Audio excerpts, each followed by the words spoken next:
deve estar começando. Hoje a gente inicia uma nova série de estudos.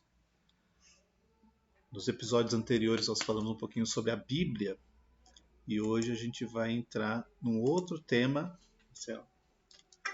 falando aí sobre ciência e fé. Deixa eu só alternar aqui porque fica mais fácil.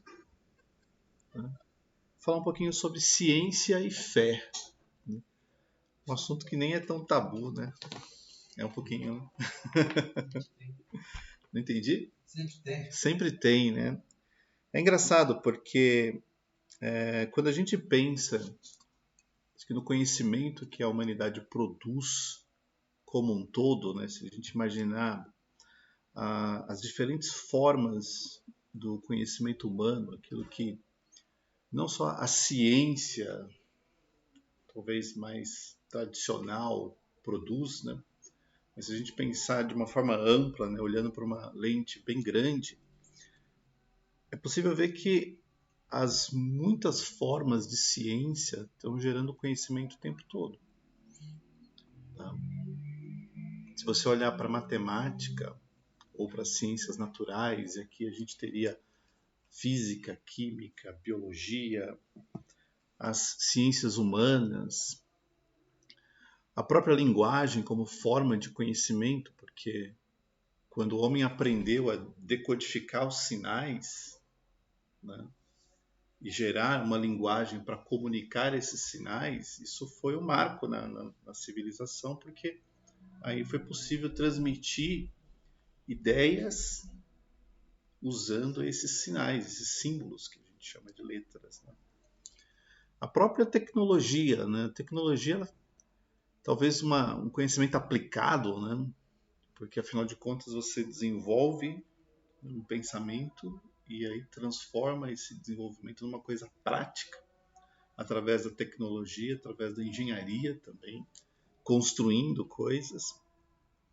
A filosofia, né, como forma de conhecimento, onde a gente tem a oportunidade de refletir sobre temas e princípios que estão permeando a civilização como um todo.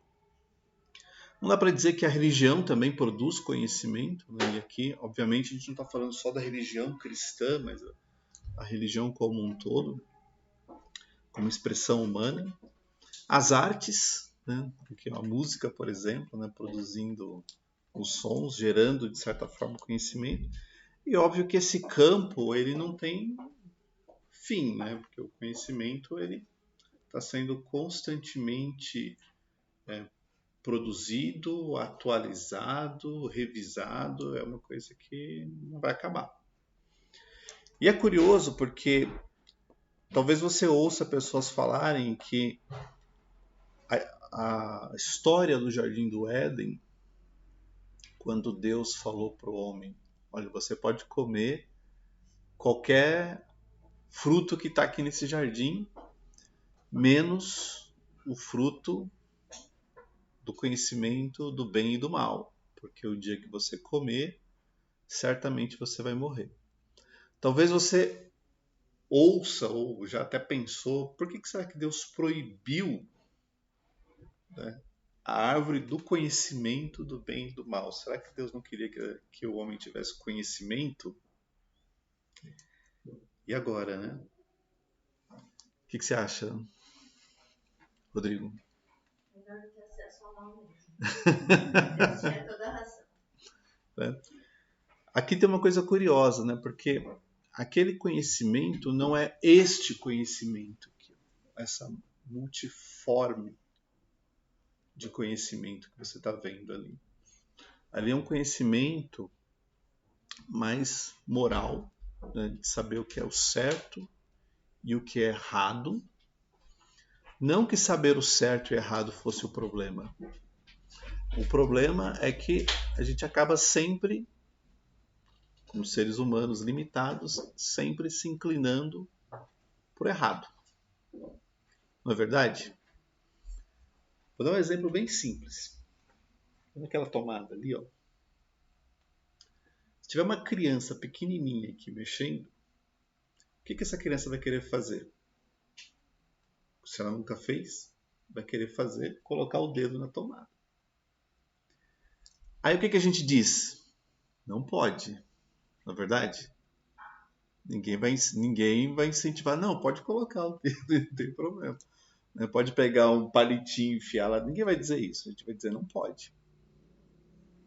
Mas a criança, pelo menos a grande maioria delas, o que vai fazer?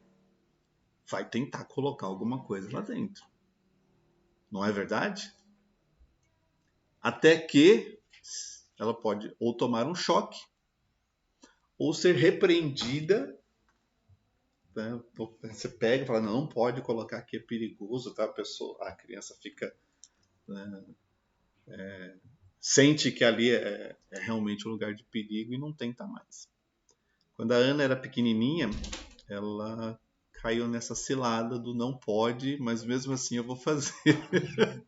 Aí ela enfiou, acho que uma coisa de metal, inclusive. Isso foi uma chave na tomada. E aí deu aquele estalo, né? Só que quando deu aquele estalo, ela soltou na hora que deu o estalo, então não chegou a tomar um choque. Mas aprendeu da pior maneira possível, que não pode colocar ali. Então, a questão do conhecimento, daquela árvore de conhecimento, não é este conhecimento que a humanidade acumula, mas está muito mais ligado para aspectos de certo e de errado, porque o homem, por natureza, tem uma inclinação muito curiosa para as coisas erradas. O próprio apóstolo Paulo falou isso. O apóstolo Paulo falou uma vez, olha, se eu não soubesse o que é ambição, eu jamais teria ambição, porque eu não sei o que ambição significa. Então eu não teria por que me sentir culpado por uma coisa que eu não sei. Mas a partir do momento que eu sei que aquilo está errado e faço, então eu me torno culpado por saber que aquilo está errado e ainda assim vou e faço. Então, aquela proibição que Deus deu para o homem de não comer da árvore, do fruto da árvore, do conhecimento do bem e do mal, não é este tipo de conhecimento, mas aquele conhecimento mais moral, ligado ao certo e ao errado, ao bom e ao mal. E como a pastora disse, é melhor não se envolver com o mal, porque o mal não pode trazer nada de bom. Agora, falando um pouco sobre nosso ponto de vista, a forma como a gente vê a nossa realidade, tanto natural quanto espiritual, e aqui a gente restringe, né, a nossa realidade cristã, né, a nossa cosmovisão cristã, você pode ver que, na prática, a gente tem 3 elementos nessa nossa cosmovisão, nessa nossa forma de olhar a realidade natural e espiritual, 3 elementos que, de certa forma, estão conectados. Tá? O primeiro elemento é a Bíblia. Você vê aqui embaixo, né? Deixa eu até trocar aqui o ponteiro para a gente poder, né, acompanhar. Então, o primeiro elemento é a Bíblia, tá? Como a base do nosso conhecimento a respeito da realidade natural e espiritual, que é esse livro aqui, milenar, que está sobre a mesa ou agora, né, nos aplicativos digitais. Conectado a isso, a gente tem a fé cristã, tá? Que é inclusive a crença que nós temos a respeito dessa verdade, ou a forma como a gente acredita nesse livro, vamos dizer assim. E conectado à fé cristã, tem a religião cristã. E é importante a gente pensar um pouco nesse aspecto, pessoal, porque a religião, ela é uma invenção humana. Sabia disso? Sim ou não? Jesus não veio fundar a religião cristã, nem criar o cristianismo na Terra. Não veio fazer isso. Tá? Quando ele diz a respeito da realidade natural, né, o que ele fala é que ele veio estabelecer a igreja. Igreja. Igreja é reunião de pessoas. Então ele veio reunir pessoas em torno dele. Esse foi o propósito de Cristo quando ele esteve aqui na Terra, reunir pessoas. Por isso que ele de cara pega 12 discípulos, para ter esses discípulos junto dele, aprendendo, discutindo, refletindo. E ele também fala, olha, além de vocês vão vir outros. Então não vai parar só em vocês, outros também vão se somar a vocês nessa comunidade chamada igreja. Então, Cristo veio para estabelecer esta reunião de pessoas em torno dele chamada igreja. Nós aqui. Mas a religião cristã é uma invenção humana. O homem inventa a religião. Só para poder ilustrar, quando o reino de Israel foi dividido em dois, o reino do norte e o reino do sul, sendo que o sul tinha a descendência de Davi assentada ao trono, e o reino do norte começava com um homem chamado Jeroboão. Esse Jeroboão, ele teve um encontro com o profeta, e o profeta disse o seguinte, olha, você vai receber 10 tribos, e o filho de Salomão vai ficar com 2, porque Deus tem uma aliança com Davi, e por essa aliança ele disse que jamais faltaria descendente no trono. Então, como Deus não vai quebrar a aliança, Roboão, filho de Salomão, fica com 2 tribos e você fica com 10. Beleza? Beleza. Aí o reino dividiu, aquela história que a gente vê lá de Roboão sendo confrontado pelo povo, o povo pedindo para que ele aliviasse as cargas, ele fala que não aliviaria, e Roboão vai e leva 10 tribos com ele, tudo profetizado, já tinha um profeta que tinha dito que isso ia acontecer, não teve nenhuma insurreição ali, não teve nenhuma rebelião, foi só o cumprimento de uma palavra profética. Só que este Jeroboão, quando ele viu que o templo de Salomão estava lá em Jerusalém, o povo tinha que ir uma vez por ano para entregar suas ofertas, celebrar a Páscoa, porque estava na lei e tinha que fazer isso. O que ele fez? Ele levantou 2 bezerros, colocou um numa cidade e outro em outra, e falou assim, olha, vocês não precisam mais ir para Jerusalém. Está aqui os nossos deuses, a gente pode adorá-los aqui, não tem problema nenhum. Além disso, ele vai e levanta sacerdotes que não eram da linhagem de Arão para receber as ofertas do povo que seriam dedicadas àqueles bezerros. E ele cria todo um sistema religioso para dizer para o povo, não precisa ir mais adorar o Senhor lá em Jerusalém. Você pode adorar os bezerros aqui, porque esses agora vão ser os nossos deuses.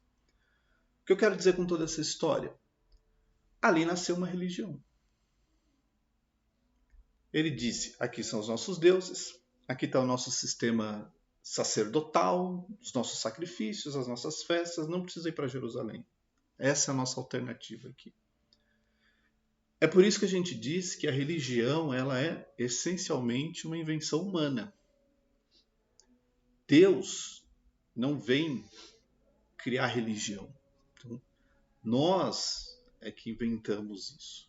E a Bíblia ilustra um exemplo real, que muitas das vezes nem é discutido, porque não é percebido dessa maneira. Mas se você analisar friamente, aquele rei, o primeiro rei de Israel, depois da divisão, criou uma religião.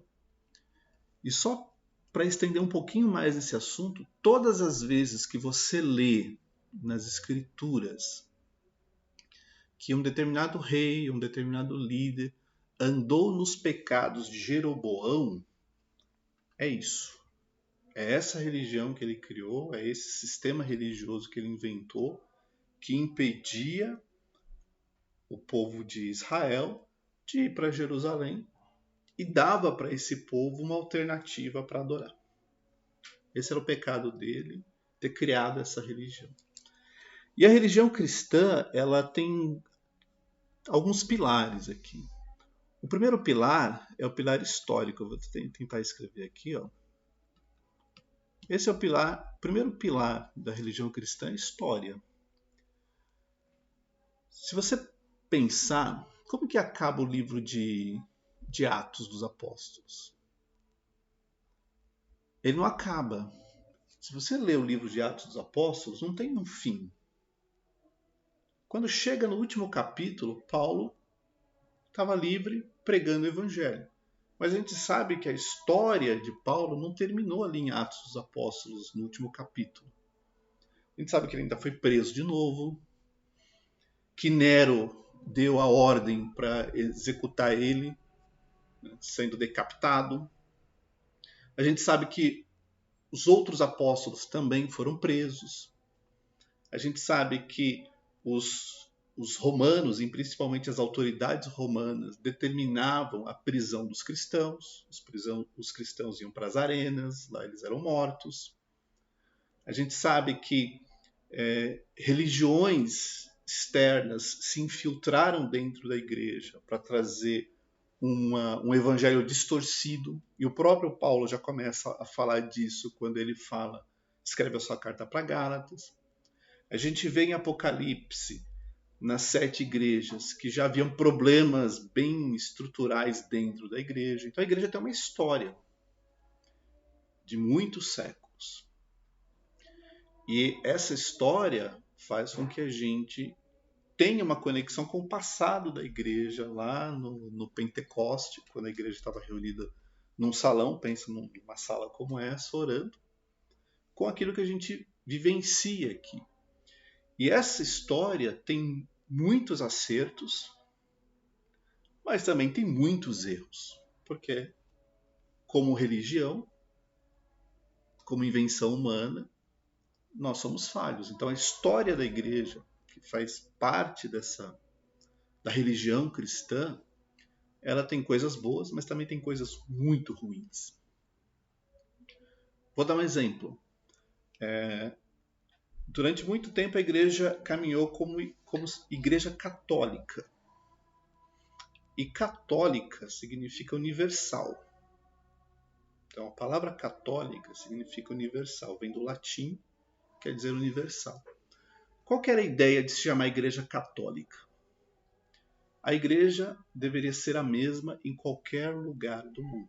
Por isso que ela é chamada de católica, de universal. Porque ela era a mesma igreja, o mesmo evangelho, o mesmo Cristo, não tinha distinção. Quando o imperador romano chamado Constantino ganha uma disputa política com o seu adversário, ele faz com que a igreja cristã daquela época se torne uma instituição do Estado. E por ser uma instituição do Estado, ela tinha subsídios. Então ela deixou de ser perseguida e começou a ganhar incentivos para poder construir seus templos, para poder construir a sua organização como um todo. Então saiu do submundo para se tornar uma instituição do Império.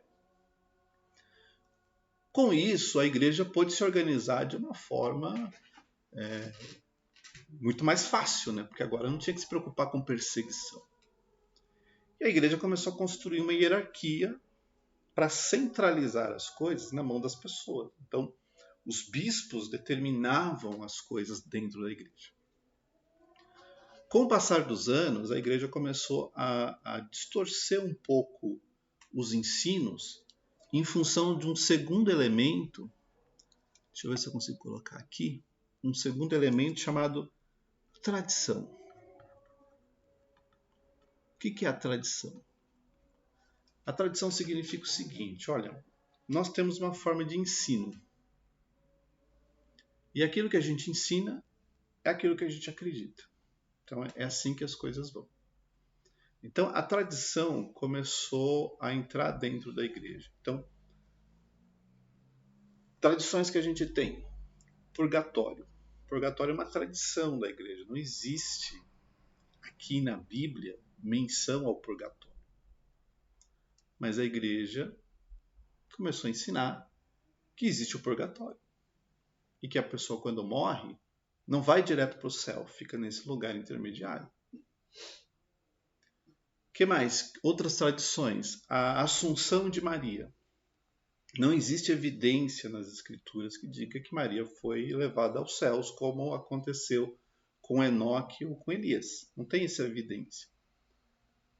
Mas a igreja passou a ensinar isso desde os primeiros séculos. E essa liderança, então, apoiava demais essa tradição, porque a tradição é importante para a igreja. E até hoje ainda é para a igreja católica a tradição. A tradição na igreja católica tem o mesmo nível de autoridade das escrituras.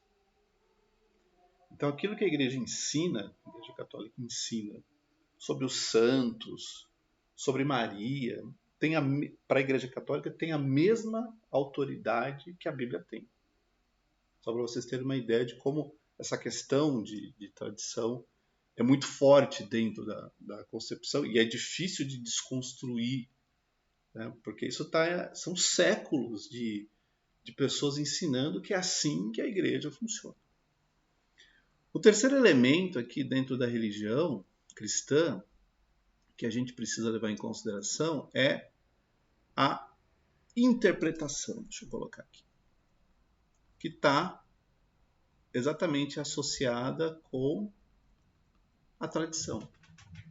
Então, no final das contas, aquilo que a gente observa aqui embaixo na Bíblia, que está conectada com a fé cristã, é resultado da forma como as pessoas interpretam as coisas. Então, quando a pessoa interpreta de um jeito, constrói uma tradição, e essa tradição é sustentada pela história.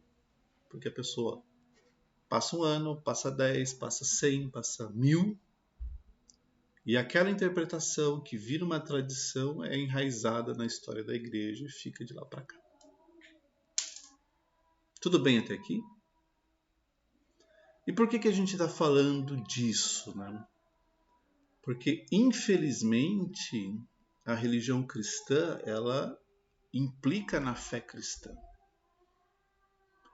E eu falo infelizmente, mas eu também posso falar felizmente, porque também tem coisas boas que a gente tem dentro da religião cristã que impactam a fé cristã, né? Vou dar um exemplo. Na época dos primeiros anos da igreja, a coisa funcionava mais ou menos assim. Depois eu posso trazer os textos para ilustrar para vocês, mas as coisas funcionavam mais ou menos da seguinte forma. Quando uma criança nasceu uma criança, o que as parteiras faziam? Isso eu estou falando da época do Império Romano, então é depois de Cristo. O que as parteiras faziam? As parteiras traziam aquela criança e colocavam nos pés do pai.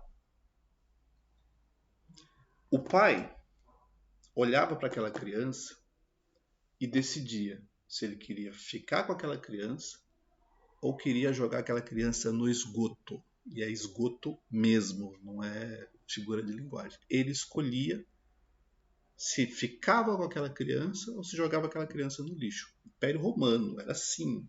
Tem evidências, tem documentos, vou trazer para vocês no momento oportuno. As meninas normalmente eram descartadas. Porque não era, para a família daquela época, não era vantajoso ter muitas meninas em casa.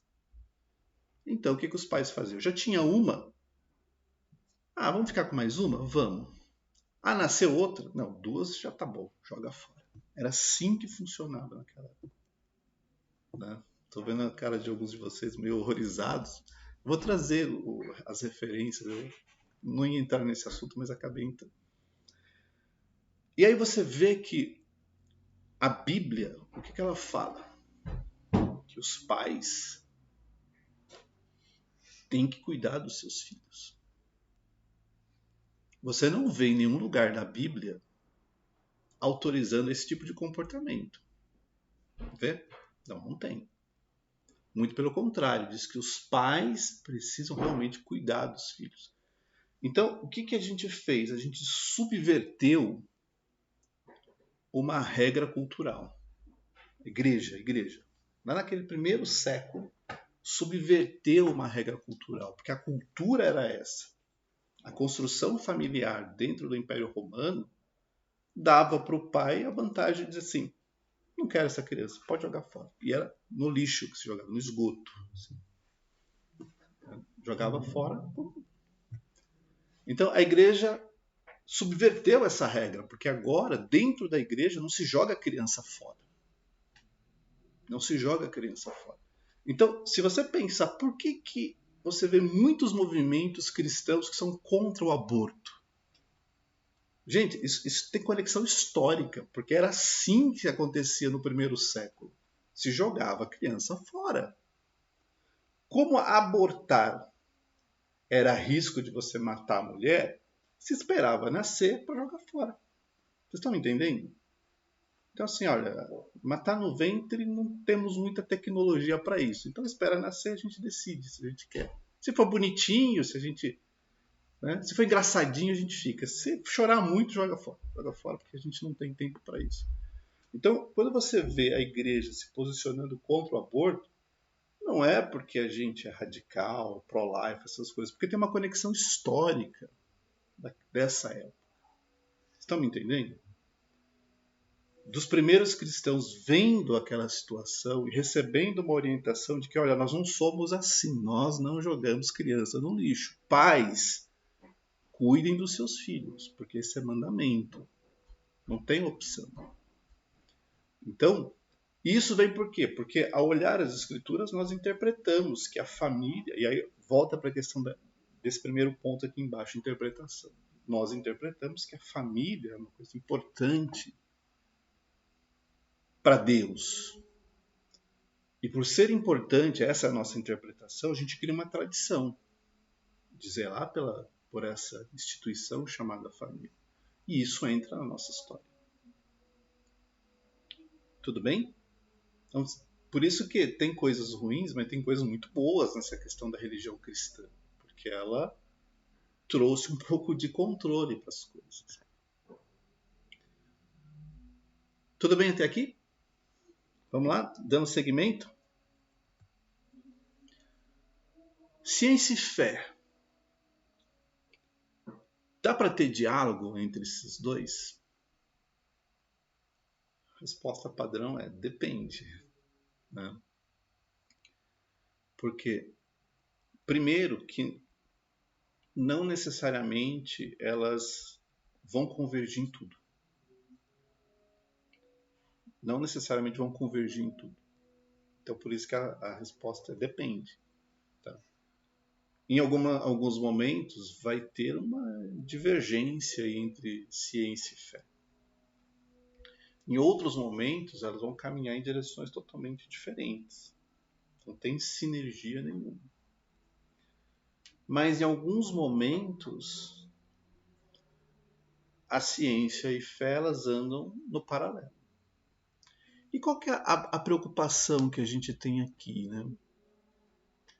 A ciência, e aqui eu vou apresentar para vocês uma visão bem simplificada, né? O que a ciência necessariamente deve ou deveria fazer? Ela deveria produzir conhecimento através de um método. E aí eu faço aqui um parênteses só para poder ilustrar, porque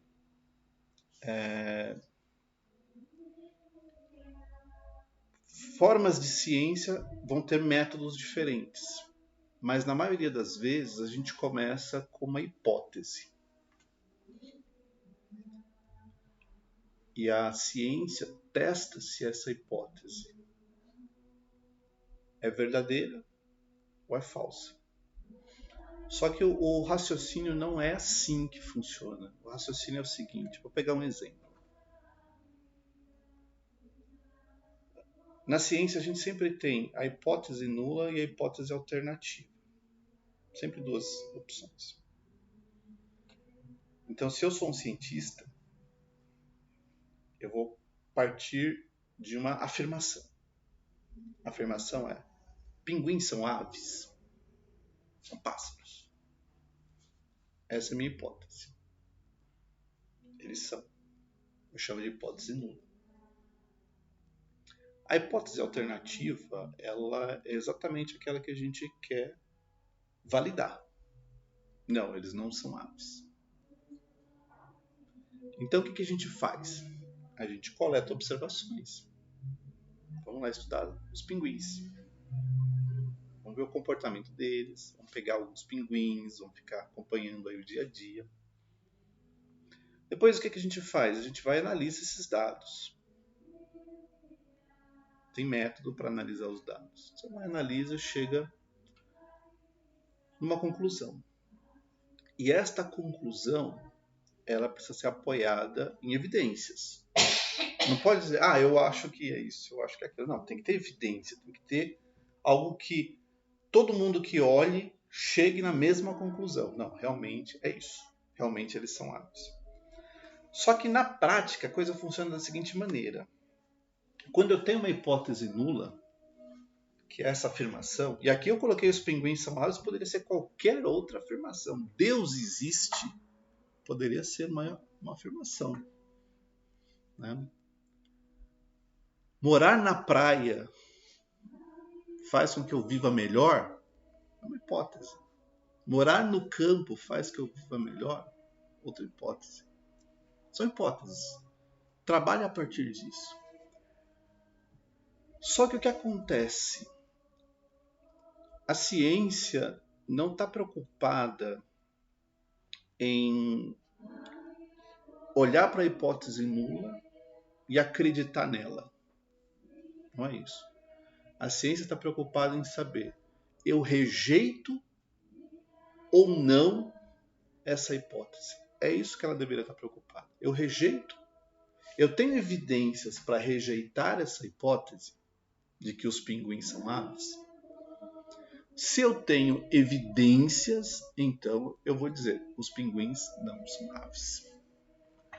Se eu não tenho evidências para rejeitar essa afirmação de que os pinguins são aves, então o que eu devo dizer? Não tenho evidência para rejeitar a afirmação de que os pinguins são aves. Eles são aves, tá? Mas só para a gente ilustrar aqui. Então, para você na ciência dizer que alguma coisa é ou não é, você precisa ter evidências. Se você não tem evidências, você só tem uma teoria. Que ela pode ser muito forte ou muito fraca. Mas se a minha teoria não tem uma prova, então é só uma teoria. O que isso quer dizer? Quer dizer que muitas das vezes a gente ouve falar de teorias e elas são ventiladas como se fossem reais, não apenas teorias. E isso é que gera todo aquele conflito anterior que eu mostrei para vocês da questão de ciência e fé. Porque às vezes é uma teoria que não tem todas as evidências. Ela pode ser teoria forte ou fraca, dependendo das suposições que estão rodeando essa teoria. E aí as pessoas se apoiam nessas teorias como se elas fossem ciência mesmo, mas é apenas uma teoria. Quer ver um exemplo? Deus existe? Essa é a nossa hipótese. Deus existe. Se eu sou um cientista, o que eu devo fazer? Buscar evidências que comprovem que Deus não existe.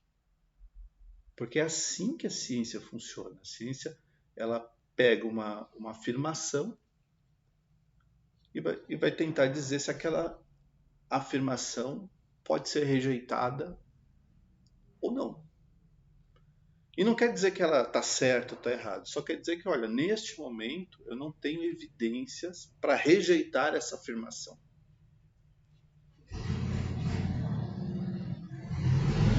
Nós vivemos numa situação onde isso realmente é um fato. Quem diz que não acredita em Deus, não acredita por quê? Quem arrisca? Porque não quer. não é verdade? Existem evidências que provam que Deus não existe? A gente encontrou alguma coisa? Porque o cientista deveria procurar evidências para rejeitar aquela afirmação ali de cima. Deus existe. Se ele encontrar evidências que rejeitam aquela afirmação, ele pode dizer: Deus não existe. Porque eu encontrei as evidências que mostram que Deus não existe. Tudo bem até aqui? Só que, de fato, essas evidências de que Deus não existem, elas nunca foram encontradas. E alguém pode dizer assim, mas é lógico, porque elas são uma questão de fé. Mas olha só o que a própria Escritura fala a respeito disso. Romanos capítulo 1, versículo 20. Os atributos invisíveis de Deus, isto é, o seu eterno poder e a sua divindade, claramente se reconhecem desde a criação do mundo, sendo percebidos por meio das coisas que Deus fez. O que esse versículo está querendo dizer? Está querendo dizer o seguinte: se você quer encontrar evidências a respeito de Deus, olha para as coisas que existem, porque as evidências vão estar lá e não aqui na nossa percepção, na nossa mente. Elas já estão aí disponíveis. Tá? Essa é a declaração que a própria Bíblia diz. Se você está procurando evidências de que Deus existe ou não existe, olha para as coisas que estão criadas. Aí você pensa assim, mas na Bíblia tem muita coisa, mas também tem muita coisa que não está na Bíblia. Um exemplo, a Bíblia fala de bactérias? Sim ou não? Não, não fala. Fala. A Bíblia fala de vírus? Não, também não fala. A Bíblia fala se existe vida em outro planeta? Também não fala. Então, tem muita coisa que não está na Bíblia. Mas ela não fala de coisas invisíveis? Vamos chegar lá. Acho que uma coisa importante para a gente ter em mente, e aqui a gente para e continua na próxima aula, uma coisa... Já deu o nosso horário. Uma coisa importante, Bíblia, a palavra de Deus, não foi construída para cientistas lerem.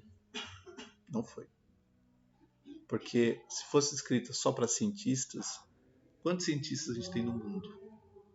Uma porçãozinha comparada com os quase 8 bilhões que a gente tem. Então, seria um livro escrito só para um público e Deus preparou isso para a humanidade como um todo. Então, na sua sabedoria, Deus decidiu como atingir todas as pessoas de todos os lugares, de todas as épocas. E nessa decisão, ele deixou coisas de fora. Porque imagina você explicando para Noé que tinha bactéria e Noé ia ficar, mas como que eu vou colocar essas bactérias na arca? Mas eu nem as vejo, eu preciso de microscópio, nem tem microscópio aqui. Né? Como que a gente faz? Né? Então Deus, na sua sabedoria, decidiu que este livro é para todos. E só vai tratar de assuntos onde todos consigam se identificar. Por isso que tem muita coisa que a ciência trata que não é do escopo, digamos assim, das escrituras. Assim como vai ter muitas coisas que as escrituras tratam que não vai ser o escopo da ciência. Tudo bem? Paramos por aqui e a gente continua então na próxima aula. E agora a gente vai explorar um pouco esses aspectos dessa relação ciência e fé e os embates causados por essa polarização aí de ciência e fé e onde que a gente fica no meio dessa discussão toda. Pessoal, obrigado. Deus abençoe vocês. A gente para por aqui. Eu vou interromper a gravação e a gente continua então na próxima aula, se Deus quiser.